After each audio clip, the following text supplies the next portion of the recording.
La parole est à Monsieur Éric Liez, maire du 20e. Merci. Mes chers collègues, vous le savez désormais tous, nous sommes actuellement engagés dans une négociation d'importance majeure avec l'État sur la géographie prioritaire de notre arrondissement. De nos arrondissements, dirais-je, y compris des arrondissements qui jusqu'ici n'étaient pas inclus dans ce périmètre. Nous avons déjà voté à l'unanimité dans le 20e un vœu enjoignant l'État à tenir compte des spécificités parisiennes en termes d'inégalité sociale et économique dans la délimitation des quartiers politiques de la ville. Je n'ai pas besoin de vous rappeler ici l'importance que les dispositifs de la politique de la ville revêtent pour nos arrondissements. Dans le 20e, c'est par exemple 43% des habitantes et habitants qui habitent en quartier prioritaire ou de veille active. Depuis notre dernière discussion, de nouveaux événements nous obligent à réaffirmer plus fortement les valeurs que nous portons et défendons pour la politique de la ville et l'amélioration du cadre de vie des habitants des quartiers prioritaires.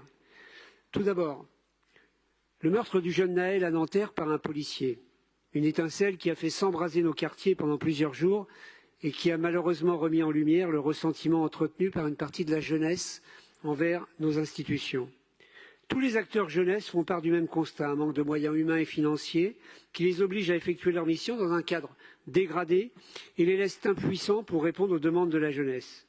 En plus de l'évidente problématique des relations entre les jeunes et la police, se pose la question de l'accès à des services culturels, le droit aux vacances et plus globalement de l'égalité républicaine. Suite à ces épisodes de violence, la réponse de l'État fut malheureusement et sans surprise uniquement axée sur le volet répressif. Et depuis cet été, c'est un florilège de réponses aussi approximatives que stigmatisantes pour les quartiers populaires que le gouvernement lance dans le débat public. Politique de la ville qualifiée de politique du chéquier, qui aurait échoué, culpabilisation des parents, menace d'expulsion du logement social. Si la question de la tranquillité publique est une vraie préoccupation des habitants des quartiers populaires, ne pas répondre sur le plan social, sur le logement, sur l'emploi, sur les discriminations, sur la réforme des pratiques policières, c'est répondre clairement à côté de la question et laisser ouverte la perspective d'un nouvel embrasement. L'évolution des discussions avec l'État concernant la géographie prioritaire du 20e arrondissement, si elle nous rassure quant au maintien du quartier Belleville-Amandier dans la géographie prioritaire, font tout de même état d'une disparition d'environ 20% des territoires parisiens.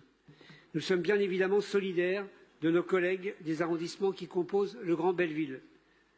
Grâce à la circulaire ministérielle du 31 août, je ne sais pas si j'ai fini, nous disposons désormais... C'est 2 minutes normalement. Comment? Allez-y, bon, non, j'ai fini. Nous avons un trimestre supplémentaire pour concerter les habitants.